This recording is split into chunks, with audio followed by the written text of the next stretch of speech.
Welcome to The Writer's Edge. I'm your host, Christy Stratus, and tonight we are going to be talking about Patreon, the platform so many authors want to use, but not everyone can figure out. So if you aren't already subscribed to The Writer's Edge, please subscribe, like this video, and hit the notification. Now we introduce our panelists. Normally I do this in 30 seconds or less, but because we have amazing panelists tonight that have so many accolades, it's going to be 60 seconds, give or take. So if each of you could just wave at the camera to let us know who you are. I'm going to start with Jason. Jason Sizemore is an author and editor-in-chief of Apex Magazine, and that is a horror, fantasy, and science fiction magazine, and it's been nominated 3 times for Hugo Awards and won 2 Nebula Awards. Ksenia Ansk has written 7 novels and is the winner of the Amtrak Residency Program for 2015. And you may know her from Wattpad, that's where I got to know her, where her novel Rosehead has over 350,000 reads. And she also won the honorary mention in the YA category in the Indie ebook Award 2016. And Lucy A. Snyder is a 5-time Bram Stoker award-winning author whose works have been translated into 5 different languages and also published in multiple magazines, including Apex Magazine, who we have here today. We also have William Bernhardt, and he is the best-selling author of over 40 books with more than 10 million books sold. He is also the founder of the Red Sneaker Writing Center, and that hosts writing workshops and small group seminars. You can sign up for the newsletter as well. All links are down below. And finally, we have Robert J Sawyer, and he has won the Hugo Award, Nebula Award, and John W. Campbell Memorial Award, and the Aurora Award, plus awards in a lot of other countries. And one of his novels was also the basis for an ABC TV series. So I am so excited to have everyone here tonight. You know me, I'm Christy Stratus, the author of the Dark Victoriana collection that includes the books Anatomy of a Darkened Heart and Brotherhood of Secrets. I'm also on Wattpad if you're interested in 1,000 word or less short stories. So let's get right down to it with our awesome panelists tonight. Can each of you tell us why you decided that you wanted to use Patreon in the first place? Did you have a particular goal you were trying to accomplish? And did you try any other platforms first? And you can go in any order. Well, I did not try any other platform first, but I benefited from seeing the success that some of my colleagues had already had on Patreon. From my point of view, I had done 23 previous novels, and always for the last 2 decades had a contract in advance. But my current publisher is Penguin Random House, biggest in the world after this merger. When I started my first novel in 1990, advances were half on signing, half on delivery of the manuscript. Then they became a third on signing, a third on delivery, a third a year later on publication. And now Penguin Random House is doing a quarter on signing, a quarter on delivery, a quarter a year later on first format, usually hardcover publication, and a quarter a year later on second format, paperback publication. And I thought it made no sense to sign a contract if I'm only going to get 25% up front in a market that keeps changing very rapidly. I would rather go directly to my readers for some of the funding while I'm undertaking a new project. Yeah, that makes total sense. For me, I am an instructor with the Seton Hill University MFA program, and at each residency we have a special guest author or editor come speak to the students. Nora K. Jemison came to speak to us, and she talked quite a bit about her Patreon, which has basically enabled her to write full-time. And so she shared a lot of information with students. And so I was rolling that around in my head. I'd done crowdfunding through Indiegogo and Kickstarter for individual projects. But the idea of using that as sort of ongoing income for, subscribers appealed to me. But I didn't really decide to drop the hammer on that until I started working full-time as a freelancer. And about 6 months into that, I thought, you know what, I should really give this a try. And so I just kind of dove into it. I didn't do as much research ahead of time as I might have otherwise. I just thought, you know what, let's just see how this goes. And luckily Kickstarter's pretty forgiving of, changing things after you've already started. Like if you do Kickstarter, it's kind of set in stone, like what you're doing is what you're doing. But with Patreon, you can kind of change things around, if what you're doing isn't working. I have found out also from somebody else about Patreon. I have found out through my readers about Amanda Palmer, who has gotten a big success with her Kickstarter project and then jumped on Patreon. And I was giving away all of my ebooks as free downloads on my website. And somebody commented on my blog and said, you should check out how she's giving away her music. And so I went and I checked out her blog and we started talking, and Patreon was just beginning back then, I believe. So I jumped on it and I didn't really know what it was. And I didn't really start utilizing it until about last year, until my consulting clients and the time that I'm spending on the side, aside from writing, took away so much time from the actual writing. Then I thought maybe I should combine it into one place. And so I looked at it and I thought, this is a great platform where I can offer what I'm already offering on my blog. And I spread myself too thin on too many multiple social media sites, Twitter and Facebook and Instagram and Ello, which was, a big splash, and then it went away, and so on and so forth. And I thought, yeah, I got to sleep. And hey, I can make money with this. This is great. So I moved everything to Patreon, and within 6 months, I quadrupled my income in there. And I thought, why didn't I do this before? And it's fantastic. That's cool. For me, it was a matter of seeing an opportunity to grow the magazine. As you guys probably know, running a magazine is a low-income venture. Can you hear me? Mm-hmm. Yeah, we can hear you fine. Oh, okay. Just making sure. It's a low-income venture, and so while I was running in the black with Apex Magazine, there wasn't much opportunity to grow and add features to it that our reader base wanted. I looked around, looked at some of the other options I had, and Clark's World had just hopped on to Patreon, and I kind of saw what Neil Clark was doing and thought, okay, Neil's usually pretty smart about things. He's pretty bleeding edge on genre stuff. I think I'll give this a shot. So I decided to create the Patreon page, giving our readers a chance to back us so that we could produce a podcast and then later on produce a novelette every other month. And over about 3 years now, we're making close to $700 a month for that. Yeah, that's fantastic. How have you gotten people to go to your Patreon? Have you drawn them from social media, newsletters, other ways, maybe in person? What have you guys done that has worked for you? I guess The only thing that's worked for me is my newsletter, really. I post now and again on Facebook that I have a Patreon.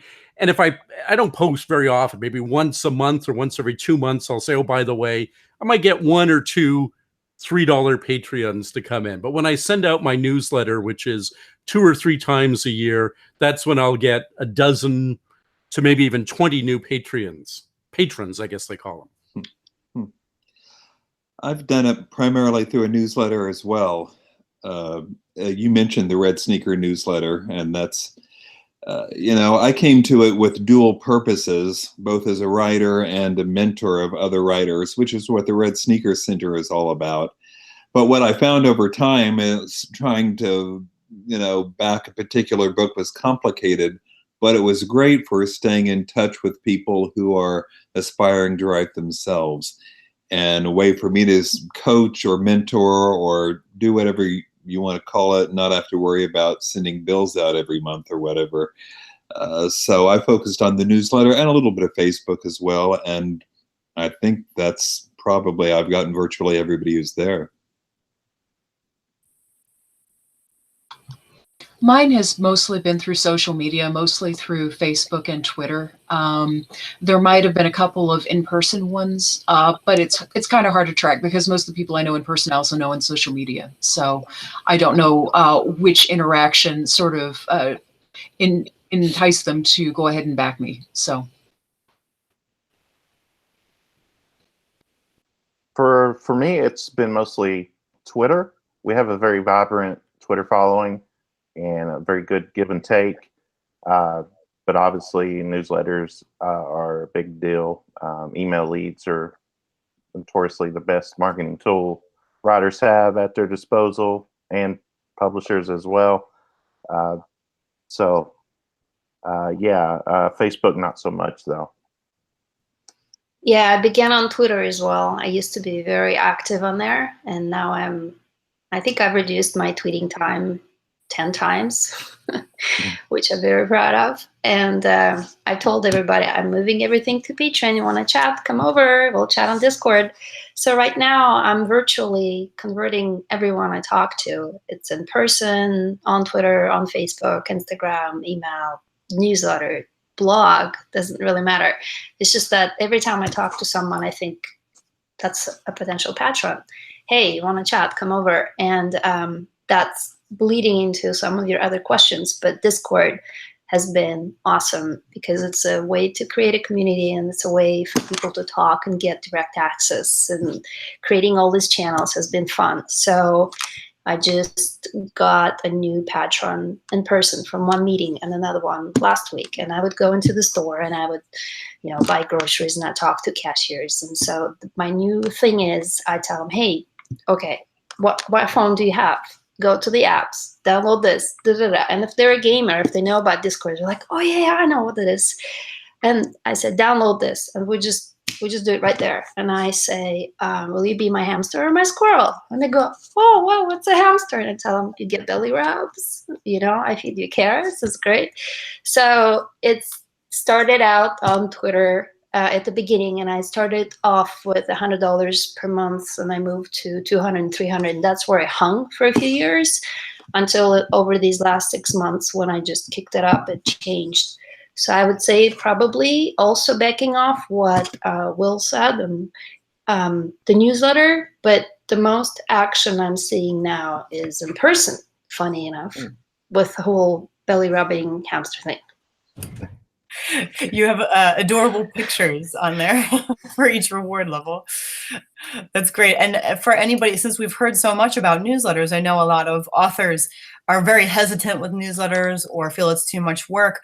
But from what we heard here today, I would say it's 100% worth your time. So, along those lines, what we're talking about with Ksenia's cute animals and stuff like that, what would you say is important to have on your Patreon page that helps draw patrons in? Is there like a certain way that you set up your page that works particularly well? Let us know what you think has worked for you in the setup of the page. I guess we can keep talking about hamsters. I took that idea from a meetup. Patreon were really, really awesome because they started doing a tour and they came over to Seattle and I went to the meeting. And that was one of the tips they suggested. But I've already have read it somewhere before. And it's a selling point. It's a selling question, which is, would you like this or this? And so when you offer an animal, somebody is just going, oh, well, am I going to be a pet? Or you tell them, are you going to be a wolf? Are you going to be my dragon? And so the escalation of those and the cute pictures. And also I see some people offer perks. So like a printed card or a sticker, people go, oh, yay, and it seems silly and maybe funny and easy and simple, but people love that. And so that I found really worked for me and for my brand, which I know you have also in your questions later.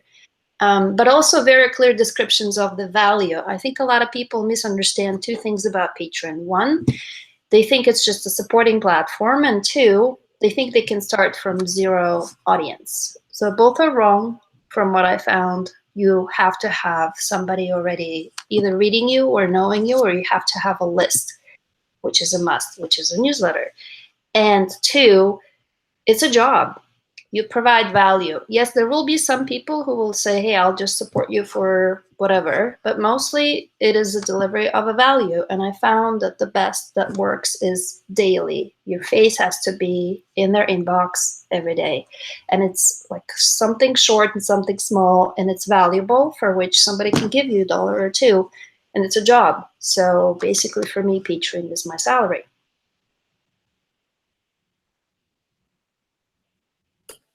It's super useful advice. I had noticed that you post every day in there, and I had wondered, why do you do that? And now I have the answer that makes a lot of sense to me. And actually, one little snippet. I did that because I've asked my readers what they want, and they said that they love daily writing tips. So that would be another tip, is just ask people what they want. Okay. Yeah, I was wondering how you came up with that too. I wasn't sure if you were a teacher or looking to be a coach or something, but your readers have told you this is what they want. So that's great advice. How about the rest of you? Well, certainly for my experience, what they're most interested in, my patrons, is my work in progress. I put up new scenes as I write them. I gave an opportunity for the first 15,000 words of my new novel for people to beta test it, which was all I had at that point for them to have a look at. And there's been a lot of interest in getting to see work as it's being developed, drafts of work as it changes, and just feeling like they're part of the creative process, that it's in fact, somebody said to me recently on Patreon, they were enjoying this collaboration between reader and writer, because, of course, almost all of history, it has been no collaboration whatsoever. The writer completes his job or her job, and a year or two later, or sometimes a century or two later, the reader discovers the work. The interactivity and the involvement in the creation of something new absolutely is the #1 appeal my patrons have expressed to me. Can you guys hear me at this point? My Yeah, picture has disappeared, so I didn't know if I was still connected or not. As I mentioned last time, I've taken my Patreon and page in more of a mentoring direction, so I actually do more reading of other people's work than they do of mine, although there's been some back and forth. But that works really well for me. Somebody has something they got to show, they got a chapter they're worried about or whatever, look over this outline, make suggestions. And so that's the principal way that we're interacting at this point. As the others have said, I try to provide my patrons with a good value, and I do check in periodically to find out what they want. Like most of my folks are okay with contact a couple of times a week. I have a regular schedule. Like I usually send out a new poem on Tuesdays. I send out a writing prompt on Fridays, and then they get the other content kind of spread out throughout the month. But they hear from me at least twice a week, usually more. I try not to do too much because I did hear from people who basically said, you know what, I was backing a Patreon, but they were just filling my inbox and it just got to be too much and too overwhelming. And so I dropped off, and I certainly don't want that to happen to my people. But yeah, checking in is good. I think it's also really important for Patreon, and honestly, any other crowdfunding, is to have a well-crafted personal narrative about why are you doing this thing, and why do you need help from people? What's your story? You don't want to come across as just this content generating machine who's kind of interchangeable with a whole bunch of other content generating machines. You want to put your story out there. And I think that really helps people feel like they're doing something to support you, and you specifically are an artist that they care about. And I think that's really critical. Yeah, I think the collaborative aspect is the big appeal. It gives our patrons an opportunity to feel like they're being part of the company, that they're helping support fantastic writers like Lucy, who's been in the magazine before. Quick shout out, yeah. And also, it's a great way to interact and engage with our reader base in a smaller market segment in terms of finding out what they want, which I think the other folks has pointed out. Yeah, so those are great answers. They're super helpful, especially for someone like me who keeps hesitating and not really being sure, am I going to be doing this right? I don't know if anybody's going to be interested. This is super helpful for someone like me, and I know a lot of people are pretty much the same. So quickly, for anybody who doesn't know, rewards and goals are different. Rewards are like if you pay if you're a $1 patron, you get this reward. If you're a $2 patron, you get this reward, an ongoing type of reward. Whereas a goal is if we reach for like example for $100, we will do this. I'll get to publish this book, or I'll get to whatever. It's a big goal. So my purpose in explaining that is that some authors offer goals, and sometimes they're goals that readers will like, but that also benefit them. And I wanted to give you an example of this. Fantasy author Joshua Robertson has a monetary goal. When he reaches it, it means that he's going to get some art created that represents a character or a race from his fantasy books. And so he shares that with his patrons first, and they have, that advantage of seeing it first. And then he brings the art to different cons with him, and it's part of his setup for the booth. So it benefits him too. And I wondered if you all had goals that are similar to this, where it benefits both you and someone who wants to be your patron, or what kinds of goals do you create? Well, the first goal that I set up was just basically to offer monthly chats, and we met the base level for that goal pretty quickly. The second bigger goal, which we have not met, although we keep kind of edging up towards it, and then a few people will drop out, and so it's been kind of a plateau on that, is to offer monthly writing workshops online. And so I'm still hopeful that we'll eventually get there, but we haven't gotten there quite yet. So I have not put up any goals with the yes or no, if we reach this, I will do this, otherwise I won't.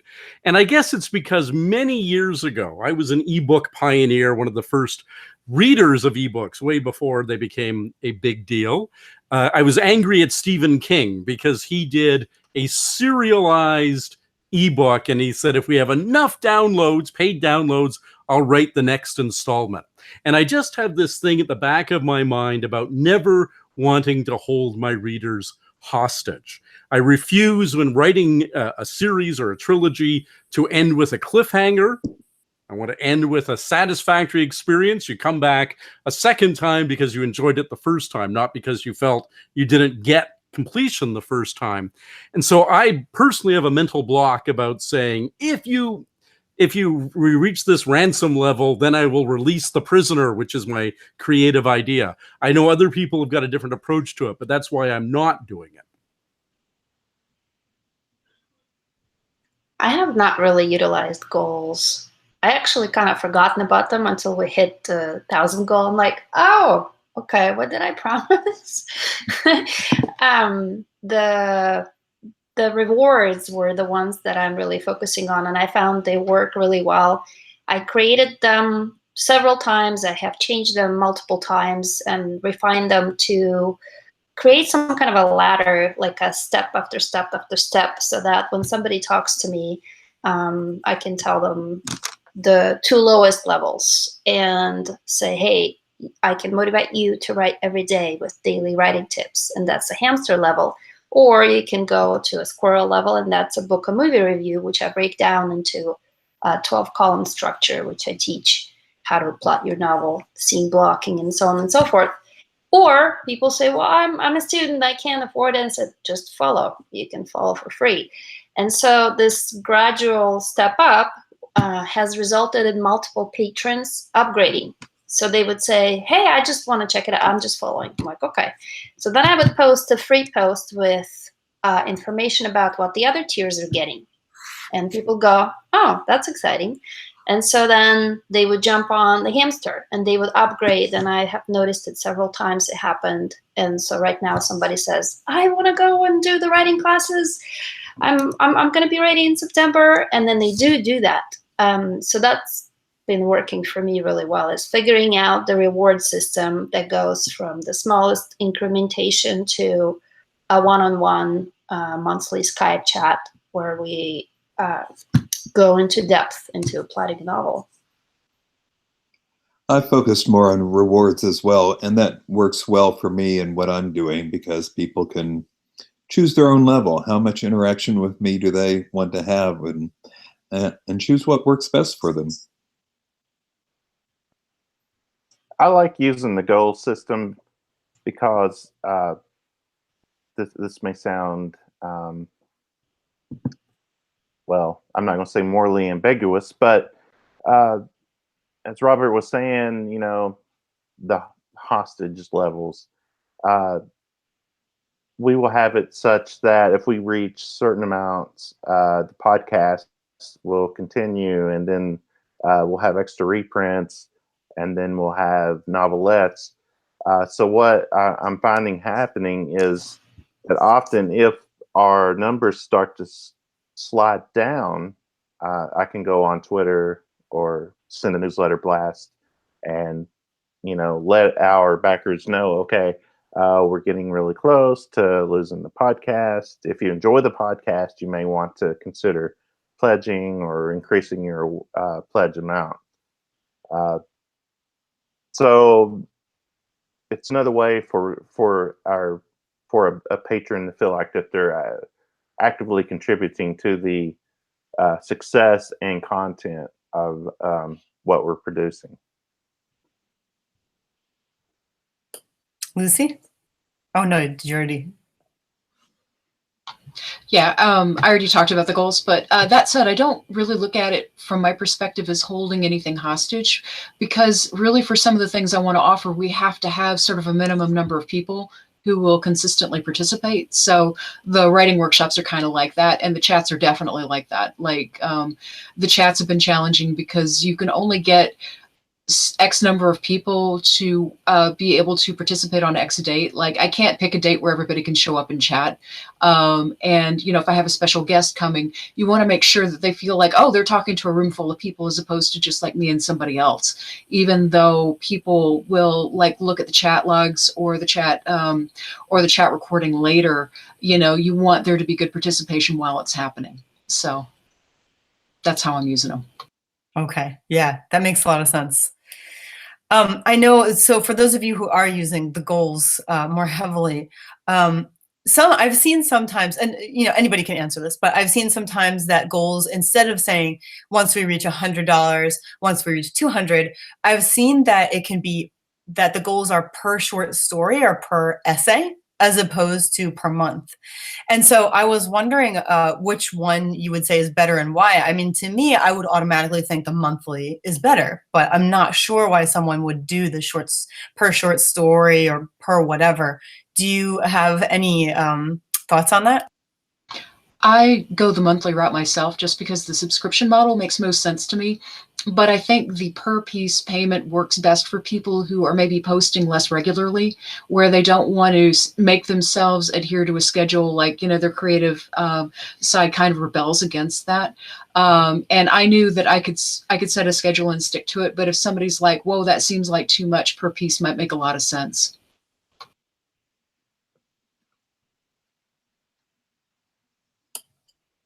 Everyone else monthly, pretty much. Yes. Yeah. Yes. Yeah, monthly too. I've been watching Amanda Palmer a lot, doing her Patron per thing, and I think she blogged about it. And at the very beginning, when I was picking which way to lean, I thought, well, it doesn't really make sense per thing because I'm producing books, and if I do a book a year, or maybe I do a book in 3 months, or maybe I do a book in 2 years. So it became more of a question of constant support.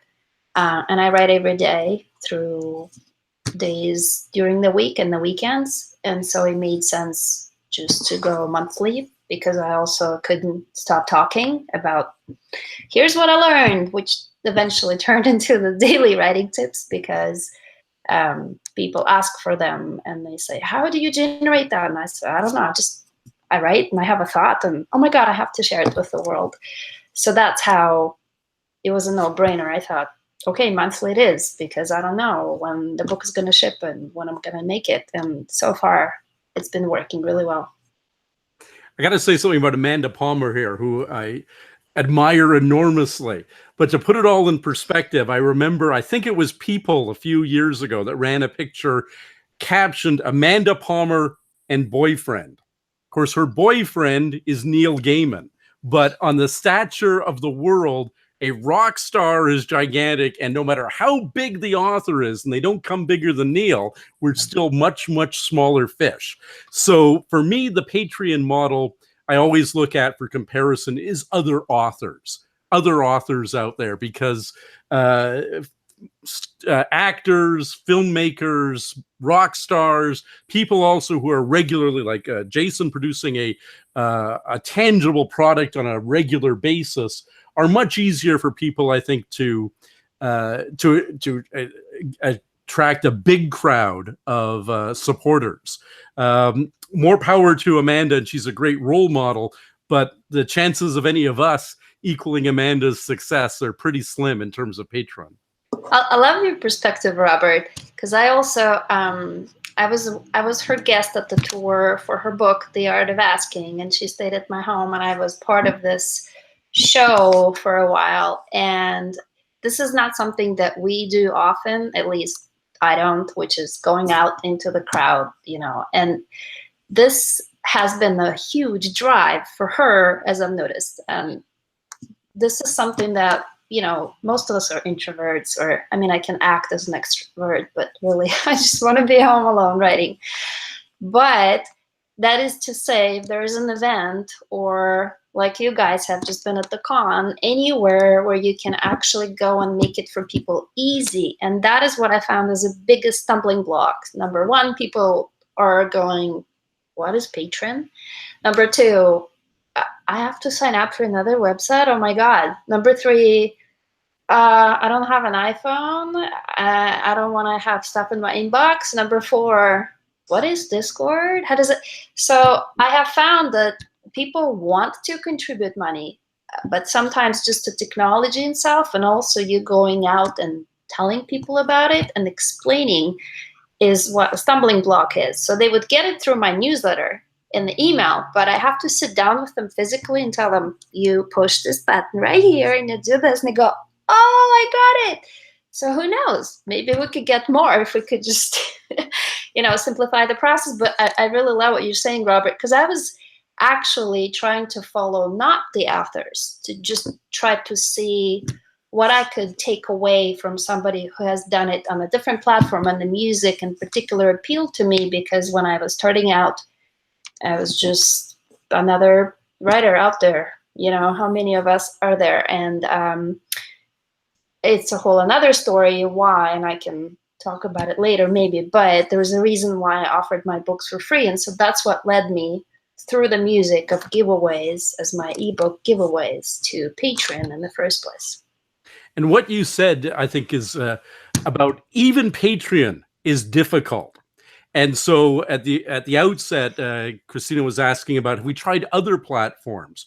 Patreon is by far the most established, entrenched, well-known platform for subscription or monthly support of authors. Indiegogo and Kickstarter are project-oriented for an ongoing support. There are other choices, but man, it's hard enough to get people to use the #1 best established, easiest to use platform. To try and get them to go somewhere else would just be a waste of time. I hate to have to support the behemoth, you know, instead of somebody else, but they were the first mover in this.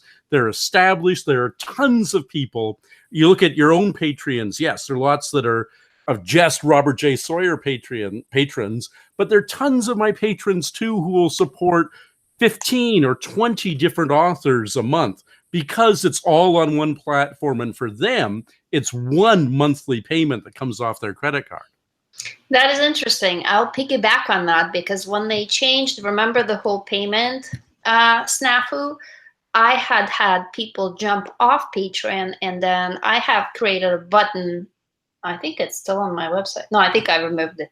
Oh, I need to go look. And there is a subscription through PayPal. And it was awkward, and it was not, people just really still love to go back. As soon as they switched back, they went back to Patron because there was no beautiful, I guess, story around it, and the brand and the messages, and also the place itself where you can hang out and talk and create a community. So I had a brief PayPal monthly thing from a few people, and then they were like, we're back on Patron. It's great to hear that. It's so interesting. Also, I Robert, when you were saying about that there are other platforms, I don't even know those other platforms. Patreon is the only one I know. So to your point, it is a good idea to be on this sort of giant. It's much easier, and like you said, more people will have just one amount drawn from their account. So I definitely see that as a positive too. It's also, just for 1 second, it's also people who are going to give their credit card information or their PayPal account information to something online don't want to do it with some fly-by-night thing that they've never heard of. They want to be able to say, okay, what the heck is this? Patreon? Is it a ripoff? Put that in Google. No, it's used by Amanda Palmer. It's used by famous people. It's used by all kinds of people. It's, that security of going with a big player that's established and has a customer service channel and a way of dealing with disputes and all of that gives people a certain comfort in giving their credit card information online, which is a scary thing to do.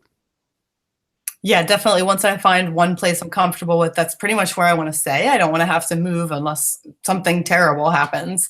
So I agree with that completely. I'm about to move on to rewards, but before I do, William, I wanted to ask you a question about your goals. Now, I've noticed a number of author Patreon accounts where the goals say something like, if we reach this goal, I can either quit my day job or go to a part-time job, or in your case, quit one of my many jobs. And so to me, of course, I'm self-employed now, but I was in a full-time job where that was kind of what I wanted to do. And I wondered, because one of your things is, if I am able to do that, then I can complete this other book that I've been working on. Were people like sort of asking for that book? What is taking so long? How can we get it from you faster? How did you decide to do that? I don't know.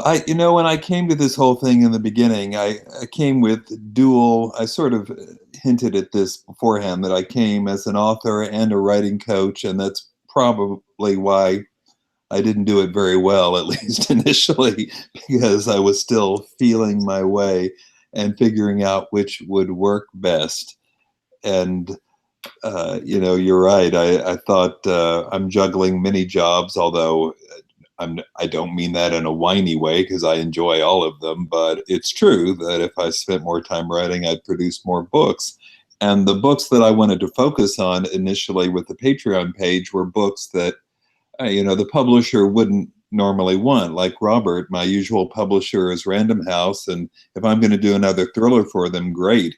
If I want to do something more eccentric, well, that's going to be a harder sell. Wouldn't it be nice if I just had a group of people who like what I write and are going to back it no matter what? And I have already done one book that way and went out first to the patrons, and of course they loved it because, of course, they're my patrons. It's like sending a book to your mom. What do you expect? It's gonna be a great bit of feedback. So that's where that came from. Yeah, I've seen other people use that, and it makes a lot of sense, because if someone's a huge fan of your writing and they know what's stopping you from doing that next book, of course they're going to want to support you. So yeah, I just wanted to know specifically about that. So I do want to ask you all what kinds of rewards you offer, and besides what works, I also wanted to know if you've come across anything that just does not work at all for you. Robert, you're muted.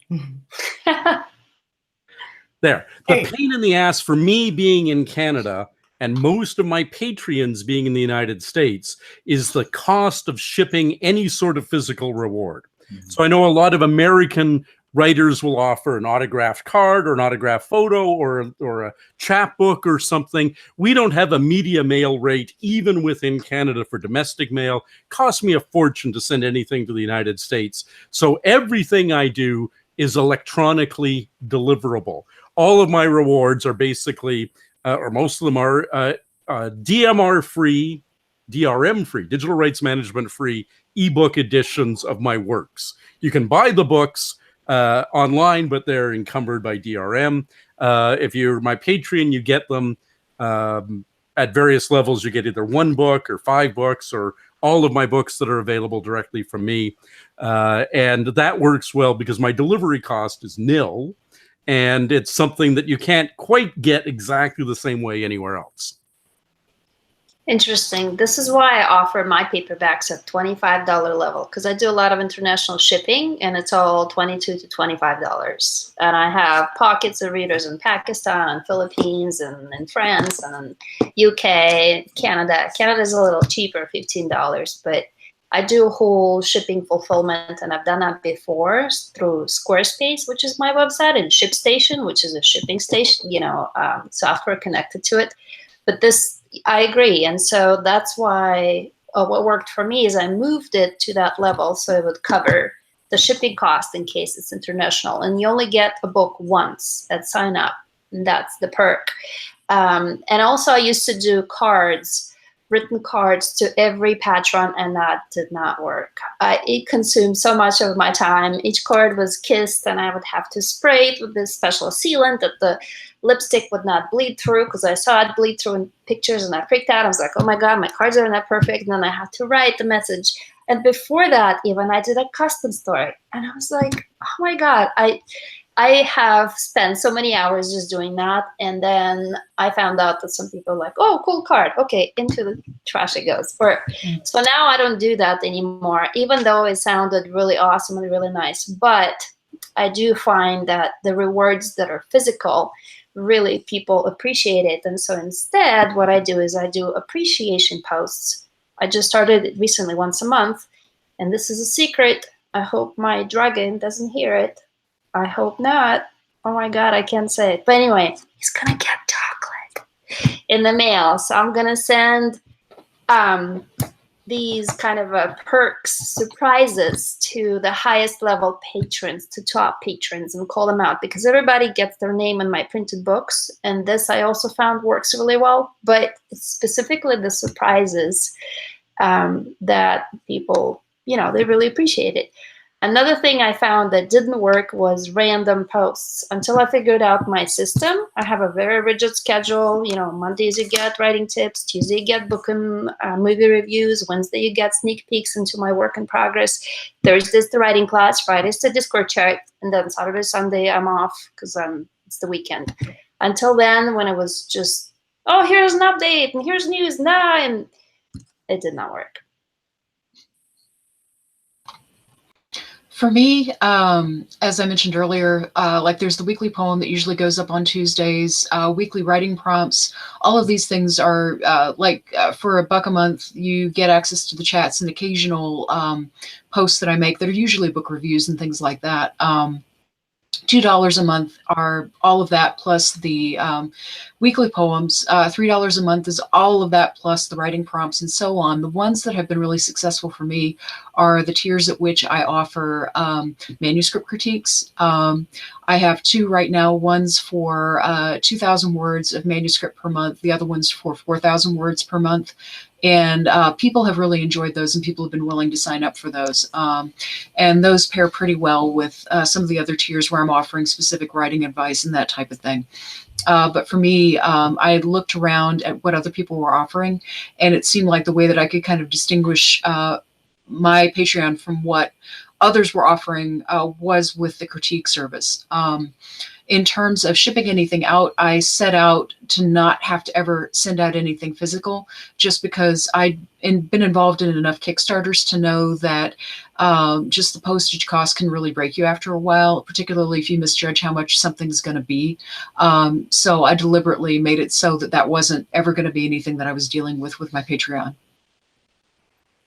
I will say for my highest level that anybody is subscribed to, and I only have 2 at this level, $100 a month. What I said on my Patreon page is, tell me what you want. We'll decide on something that's fair. because I didn't know what would possibly be worth that much money. And of my two guys who did that, one said, I just want to support you. I love my work.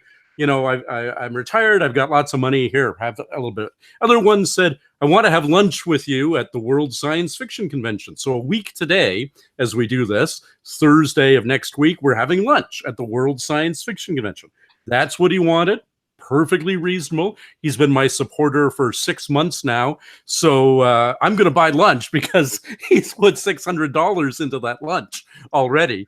You know, I had no idea what to offer, I guess is what I'm saying here, at a big level. So I just put it out there. Tell me what you want, and we'll see if we can work something out. Because you can always say, sorry, no, I can't do that. Or, you know, yeah, you want to give me $100 and move in for a month to my house, right? Well, no, you can't do that, right?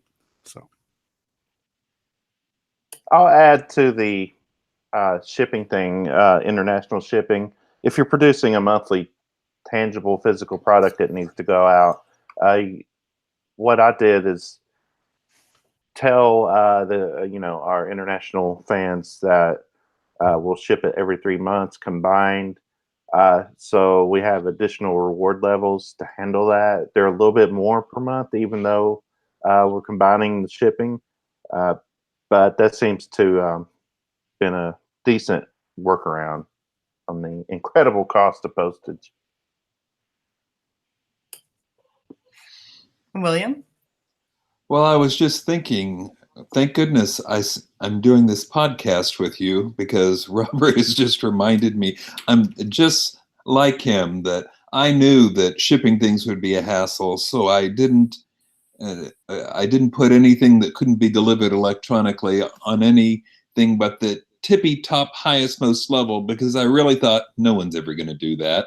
But now somebody has. I really need to do something for them. I'm hosting a writers conference over Labor Day weekend in Oklahoma City. I think I need to invite that guy to lunch.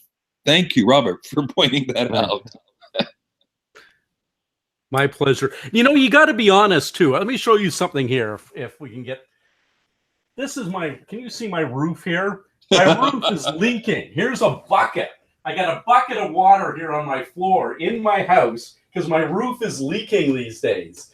I mean, it's just a reality. People think that you're a writer, you're on bestsellers lists, you must be rolling in money. We're just real human beings who have real monthly expenses that we have to meet, and be honest, about one of the reasons I'm doing this is because I can use the money. Honest to God, it helps me going on from day to day. And that really means something to the patrons. They see, yeah, I'm helping my favorite writer or one of my favorite writers create that thing of his or hers that I enjoy. I'm glad to be part of being able to help out. That means an awful lot. You got to be honest and open with your patrons. Well, Robert just blew it. I mean, everybody thought that we're magical creatures that can eat air and hug trees. It's true, though. People want to see your human side, that you're just a regular person like them and, not just conversing with them, but something like that, like what Robert was saying, is just a regular person thing. And so I could see where, of course, that would appeal. But of course, magic is really important too, though, I have to say. I know. I tell people I chase neighbors, when I'm really poor, I just harvest their livers. And then I tell them, hey, I have a horror element in my stories. So they go, really? So what did you think? Oh, boy. So I wanted to ask if there are any downsides that you've found. And I have an example. This is a common thing I've heard, that people have, of course, Patreon rewards, and then you're giving a lot to your patrons, whether it's early access to videos or letting them read your work in advance, even releasing something that's only to patrons and no one else. But that's kind of the same concept behind drawing readers in to sign up for a newsletter, which used to be, well, not so long ago, the most powerful thing, and or a lot of people said it was, and tonight we've heard that it is still a very powerful thing.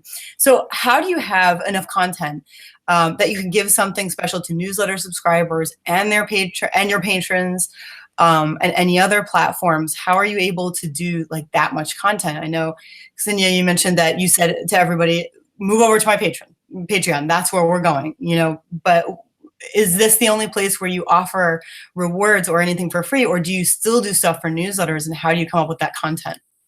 You know, my problem was how to not produce content. People keep telling me, you're so high energy. And I go, this is not all of it, because I actually try to tone it down. I would have so many thoughts every day in my head. I would write something that go, oh my God, I just figured out blah, blah, blah. Or I just watched this book and it just did this awesome character development like this. Or just watched this movie. And I could not for the life of me find one place where I could just share it all. And so, you know, my brain would scatter and I'd go, oh, I should have posted a picture of it on Instagram. Maybe not. Oh, maybe I should do Facebook. So I was just all over the place. Patreon solved that problem for me, because now I have all these tiers and I'm all organized and I only worry about one place. And actually I even stopped blogging because it was kind of all over the place. And now I just relaunched my blog because people are like, we want daily writing tips, but we're not on Patreon. And so I asked my patrons, I said, hey, using the YouTubers model, which a lot of YouTubers would give an early sneak peek, you know, like an exclusive kind of early access to the videos, but later they posted for everybody to see. And I was like, huh. So I said, would you guys, are you just gonna all drop off all the $1 levels if I start my blog? And no, nobody did. That's another thing that I found really works for me well. Before doing anything, I use a poll and I ask them this or this or this. And what they tell me, I do that. So I relaunched my blog and everybody gets access to my writing tips a month early. And then I post the old ones on the blog. And finally, I have one place where I can do a video because there's a lens and I can be like, hey, you know, here's what's happening. I forgot how to eat, or I'm napping because I'm tired from writing, or something like that, or I'm chasing a neighbor with a fork. So, and then, oh, a picture. Oh, okay, I can do this. And all of a sudden I have a system. I was like, thank you so much. So for me, for my crazy brain that continuously works, and I write every day, like I said, I don't take breaks. It was just a way to put it all in one place. And also to give people an opportunity to go either just follow for free or contribute. I found it's been very effective to give people stuff from the vaults, from the archives. So I'll go back, you know, you mentioned the intro. I was lucky enough to win a Hugo. Well, that was 15 years ago. One of the things I put up was the outline that sold the novel that won the Hugo. Just something from the bowels of my hard drive, production memos from the Flash Forward TV series, scripts that I've written, my draft as opposed to the produced draft, memos between me and my agent, my side of it. I don't put other people's stuff up. But the behind the scenes stuff from a 30-year writing career, of which I have, you know, millions of words of this stuff that I parcel out 1 or 2 pieces a week, and people seem to find that really fascinating, and it does not require me to create new material. That is a great idea. May I steal that, Robert? You may. I noticed that actually on your Patreon, Robert, and I was like fascinated myself. So I can tell you that's something that for me is also interesting, especially with this huge career where you've written so many books. I want to see the behind the scenes for sure. Yeah, absolutely. It works very well. Mm-hmm. Lucy? What was the question again? It was basically if you have, well, now I forgot. Okay. It was basically how you have enough content if you're going to be giving things out to your patrons, and then like a lot of right. free for your newsletter, stuff like that, running out of content. I have content. I mean, I write a lot of short stories. I've written a lot of short fiction. So, I mean, that's been a big focus of my Patreon. And for the new content that I have to generate every week, it's typically figuring out the writing prompts or, you know, writing a new poem or things like that. So usually the content's short enough that I can kind of schedule the time that's involved in writing it, and it doesn't become burdensome. So.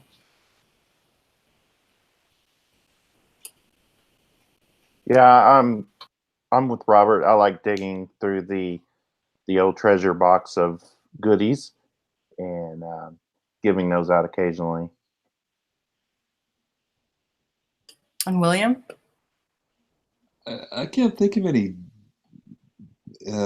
drawbacks, which I think was your original question. Yes. I mean, Patreon's not for everyone. And so, no, it's not the only thing I'm ever going to do. But it works for some people. It's a good fit for some people. And some people, on the other hand, are, afraid of making a monthly commitment. Or I'm thinking now of a lovely woman who comes to the writers conference every year, but she's never going to join the Patreon page because she's just not tech savvy. She's never going to figure that out. I still have the web page, and I'm still on Facebook, and still send out the newsletter, and do what works for different people. I can think of a one down thing. I just thought of it now. It's the time. So if you're not careful, you can sink too much time, and so you can promise a lot when these rewards, but in the end, they can overpower you if it is too much and if it's not organized. I stay very disciplined about batching my tasks or batching my things that I do that directly lead to rewards. For example, like reading a book. Before I can dissect it for everybody, I have to actually read it. Or watching a movie. Before I actually do it, I have to watch it. I also read the script, and often I take one story in all three media. I would read a book, read a script, watch a movie, and then I would do all three, and I'd break them all down. And I used to be not very careful, and it would sink in too much time, and I would cut into my sleep and other things. So now I'm very rigid. And or if you offer chats, like Lucy was saying, sometimes just everybody can't show up at the same time, and you can't always accommodate everybody. And that's part of the deal. People sign up, and then they would just jump when they can, and when they can't, it doesn't mean that you have to spread yourself too thin, because the whole point for these people is to empower your writing. Can I go back to the question? I think one specific downside is that you really have to learn how to pace yourself. And this riffs off of what she was saying about spending too much time on it. But I think burnout is a huge risk, potentially. I think it's possible to start a Patreon with really great enthusiasm, thinking, oh, yeah, I'm going to do all this stuff. And then 6 months in, you're like, I started out enjoying this, and now I dread the thought of even approaching it. And that's not a place you want to be.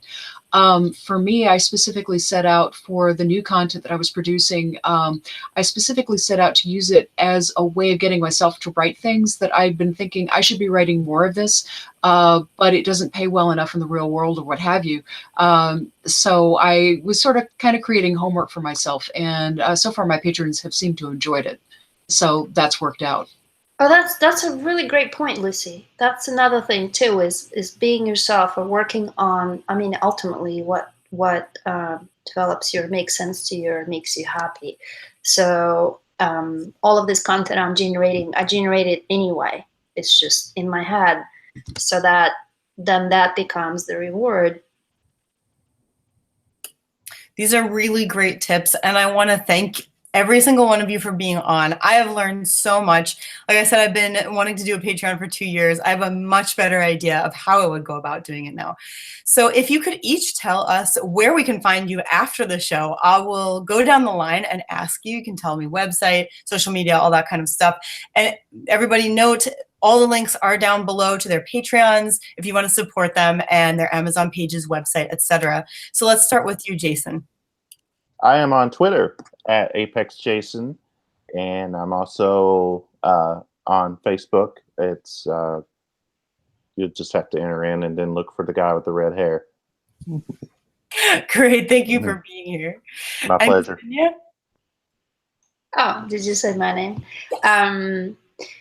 I'm on Patreon every day and on Discord chat with my patrons, and that's Ksenia Anske. But I'm also, out of all social media, I'm on Twitter every day, and that's at Ksenia Anske. Or if you see any scary tweets saying, if you're not going to write today, I'll show up at your door with my chainsaw, that'd be me. That's some good writing inspiration. It works. And you, Lucy? I'm on Twitter at Lucy A. Snyder. I'm also on Facebook. Just do a search on Lucy A. Snyder and you'll find that. And you can find everything if you go to my site, which is lucysnyder.com. That's LucySnyder. Great. And Robert? My website is sfwriter.com, SF like in science fiction. And on Twitter and on Facebook and Patreon, I'm Robert J. Sawyer, all run together as one word, Robert J. Sawyer. Great. And finally, William. I have a Facebook page under my name, but really the author central for everything I'm doing is my webpage, which is williambernhardt.com. You can find out about all my books there and also find out about the writing programs I've been talking about, the Red Sneaker Writers Center and those books, and subscribe to the free newsletter, find out about the retreats and the writer conference and whatnot. Oh yes, website. I forgot. I do have one too. KassaniaAnsky.com. Thank you, William. Totally slipped my mind. Great. Thank you guys for being here so much. And thank you to the audience for being here. Of course, you can find The Writer's Edge here on YouTube. You can also find us on Facebook as The Writer's Edge Show, and you can find us at thewritersedgeshow.com. As for me, you can find me at christystratus.com. I am also on Instagram, Facebook, Twitter. I have an author YouTube, and I also have the Creative Edge Writers Showcase, which will be on next Thursday. It's on SoundCloud. The next panel is going to be, actually, this will be a one-on-one. It's going to be August 23rd at 9 p.m. Eastern Time. And if you have someone in particular you would like me to interview, just let me know who they are, and I will try to get them. So once again, thank you so much, and we'll see you next time.